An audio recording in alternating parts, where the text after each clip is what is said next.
নমস্কার বন্ধুরা, money magnet চ্যানেলে আপনাদের স্বাগত। আজকের ভিডিওতে আমি বিসিসিএল অর্থাৎ ভারত কোকিং কোল লিমিটেড যে কোম্পানিটা, তাতে আমরা আমাদের আমাদের করা উচিত কি করা উচিত না, মানে অ্যাপ্লাই কি ডিসিশন আমাদের নেওয়া উচিত, সেই হিসাবে আপনাদের এই ভিডিওটা করছি। আপনারা পুরোটা ফলো করবেন ভিডিওটা, আশা করি আপনারা একটা সিদ্ধান্তে আসতে পারবেন। তো এই বেসিক ইনফরমেশন তো আমি এর আগে অনেকবার বলেছি, তাও একবার বলে দিচ্ছি। আইপিওটা ওপেন হয়েছে গতকালই 9 জানুয়ারি। আইপিওটা ওপেন থাকবে মার্কেটে 13 জানুয়ারি পর্যন্ত। প্রাইস ব্যান্ড 23 টাকা করে করা হয়েছে, আর মার্কেট ক্যাপ হচ্ছে 10,711 কোটি টাকার। আর এবার যদি আমি এর বেসিক ডিটেলসে আর কিছু বলে দিই, যে এটা লিস্টিং হতে চলেছে 16 জানুয়ারি, এবং এটা অ্যালটমেন্ট হয়ে যাবে 14 জানুয়ারিতে, আর রিফান্ড পেয়ে যাবেন 15 জানুয়ারিতে, এবং ক্রেডিট হয়ে যাবে শেয়ারগুলো 15 জানুয়ারিতে। এবার আমি আসি আইপিওটার বেসিক কিছু ইনফরমেশনে। সেটা হচ্ছে আইপিওতে যে কোটা ওয়াইজ যে ডিভিশন ছিল সেটাও আমি বলে দিচ্ছি একবার।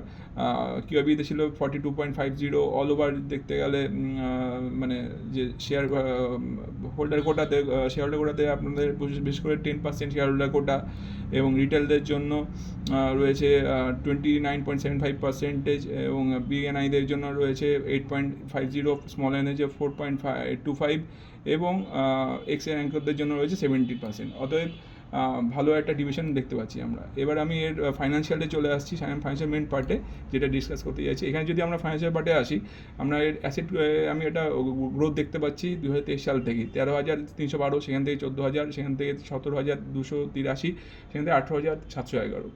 ইনকামেও একটা গ্রোথ দেখতে পাবো, কিন্তু এইটা আমরা 13,000 থেকে 14,401, এখানে একটা ডাউনগ্রেড যদিও দেখতে পাই, কিন্তু এই কোয়ার্টারে মানে লাস্ট কোয়ার্টারে হাফ ইয়ারলি বেসিসে 6,311, মানে এটা যদি আমি মানে 4 দিয়ে মাল্টিপল করি তাহলে 24,000 সামথিং আসবে।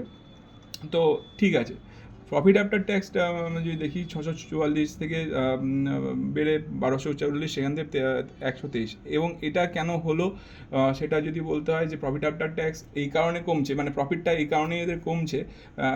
কারণ কি, এই গত 2022-23 সালে এদের যে মানে প্রোডাকশন হতো কোল, তার পরিমাণ ছিল 30 মিলিয়ন টনের মতো। সেখান থেকে 2025-এ চলে আসে 40 মিলিয়ন টন। কিন্তু দেখা যায় এটা প্রাইসের মধ্যে বড়সড় একটা রিডাকশন এসছে মানে কোলের।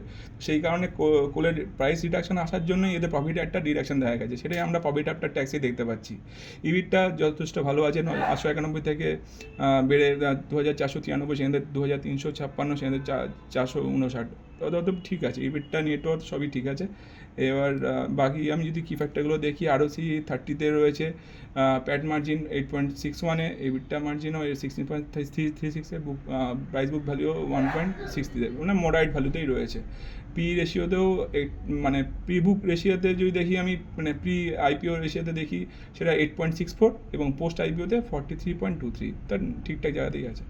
আমার মধ্যে আপনাদের সবারই এটাতে অ্যাপ্লাই করা উচিত, এবং অ্যাপ্লাইতে রিটেলের একটাতে, এবং শেয়ার হোল্ডারে আপনারা মানে কম্বাইন করে করতে পারেন, বা শেয়ার হোল্ডার বা বিগ এনআই বা স্মল এনআই মিলিয়ে করতে পারেন। তো এটা আমি বলবো অ্যাপ্লাই করার জন্য মাস্ট অ্যাপ্লাই।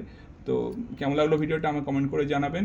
যদি ভালো লাগে আমার চ্যানেলের ভিডিওগুলো, আমার চ্যানেলটা সাবস্ক্রাইব, চ্যানেল লাইক করে আমার চ্যানেলটা গ্রো করতে হেল্প করবেন, এবং আমার পাশে থাকবেন। আমি আপনাদের যাতে আরও পজিটিভ এই টাইপেরই ভিডিও দিতে পারি, এবং আপনাদের গ্রোথে হেল্প করতে পারি। ধন্যবাদ।